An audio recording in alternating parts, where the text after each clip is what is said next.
Assalamualaikum warahmatullahi wabarakatuh, Sobahul Khair. Nah, ketemu lagi dengan seni budaya dengan saya Ustadz Yoga Dioji Prabowo. Di kesempatan ini kita akan pelajari yang namanya bernyanyi lagu daerah. Nah, yang nanti kita akan pelajari adalah memahami teknik dan gaya bernyanyi lagu daerah. Dan nanti selanjutnya kita bisa menyanyikan lagu-lagu daerah yang sesuai dengan teknik dan gayanya, sesuai dialek kita atau intonasi kedaerahan. Nah, di daerah kita pasti juga akan berbeda-beda dalam intonasi dan dialek kita. Kira-kira apa sih itu bernyanyi lagu daerah? Jadi, bernyanyi itu adalah merupakan aktivitas yang sering dilakukan oleh manusia. Aktivitas ini dapat mengungkapkan perasaan melalui nada dan irama serta kata-kata. Ada yang menyanyikan dilakukan secara unisono, tetapi ada juga dilakukan dengan membentuk vokal group. Di pelajaran kelas 7 pasti sudah pernah ya menyanyikan secara unisono. Unisono itu adalah bernyanyi dengan satu suara dengan grup. Nah, nanti kalau kita di rumah kita menyanyikannya sendiri-sendiri. Kedudukan dan fungsi musik dalam tradisi masyarakat Indonesia. Jadi kedudukan dan fungsinya itu ada di dalam masyarakat kita.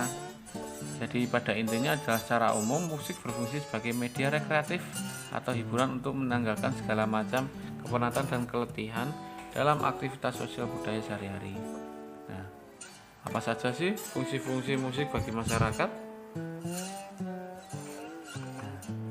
Fungsi-fungsi bagi masyarakat yang pertama adalah sarana upacara adat.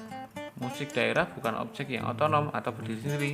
Musik itu akan menggabungkan dengan budaya masyarakat kita. Contohnya sebagai sarana upacara adat yang ada di Bali, sebagai sarana upacara adat di daerah Bali. Kemudian di berbagai daerah juga ada bunyi-bunyi tertentu sehingga memiliki kekuatan yang dapat mendukung kegiatan magis. Kemudian musik sebagai pengiring tari. Irama musik dapat berpengaruh pada perasaan seseorang untuk melakukan gerakan-gerakan indah dalam tari. Jadi musik itu sebagai pengiring gerakan tari. Lagu-lagu daerahnya juga. Kemudian media bermain. Lagu-lagu rakyat itu juga tumbuh subur di daerah pedesaan, banyak dilakukan sebagai media bermain anak-anak. Contohnya apa yo?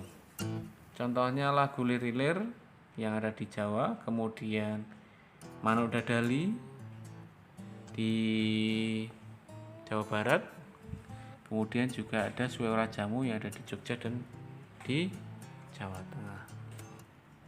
Fungsi yang keempat adalah media penerangan. Lagu-lagu dalam iklan layanan masyarakat merupakan contoh fungsi musik sebagai media penerangan. Itu ya, 4 fungsi lagu daerah. Apa selanjutnya yang akan kita pelajari adalah teknik vokal dalam menyanyi lagu daerah.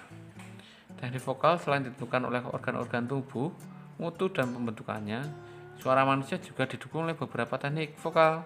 Nah, nanti yang akan kita pelajari adalah intonasi, resonansi, artikulasi pernafasan, dan nanti yang terakhir adalah pembawaan saat kita menyanyikan lagu daerah. Yang kita pelajari pertama adalah intonasi. Intonasi merupakan salah satu latihan dasar yang penting bagi seorang penyanyi.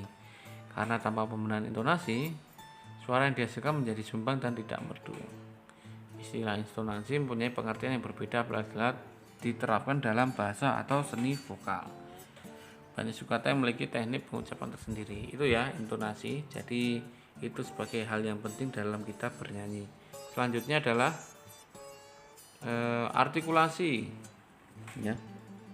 Artikulasi adalah cara mengucapkan kata-kata dalam menyanyi agar pesan lagu yang dapat dimengerti dan dipahami oleh pendengar.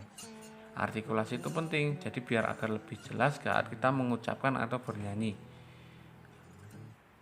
Faktor-faktor yang memperhatikan dalam mendapatkan artikulasi adalah posisi tegap, posisi mulut yang benar, latihan vokalis, pembentukan bunyi vokal, dan pembentukan bunyi konsonan. Itu ya artikulasi. Kemudian ada yang namanya resonansi, suatu gejala bunyi yang dikembalikan dari suatu ruangan semacam gema yang timbul karena adanya berdinding keras hingga sanggup memantulkan suara. Tanpa ruangan resonansi, pita suara hanya menimbulkan bunyi yang lemah, jadi perlu yang namanya resonansi. Terakhir adalah pernafasan. Nah, pernafasan ini penting bagi saat kita mempelajari bernyanyi lagu daerah. Pernafasan adalah keluar masuknya udara melalui paru-paru. Ada 3 jenis teknik pernafasan. Ada pernafasan dada, pernafasan perut, dan pernafasan diafragma. Tapi yang direkomendasikan untuk bernyanyi adalah pernafasan diafragma. Ya, karena ini pernafasan yang paling banyak digunakan. Jadi cukup sekian dulu tentang pelajaran hari ini. Syukron. Sampai bertemu dalam pertemuan selanjutnya. Assalamualaikum warahmatullahi wabarakatuh.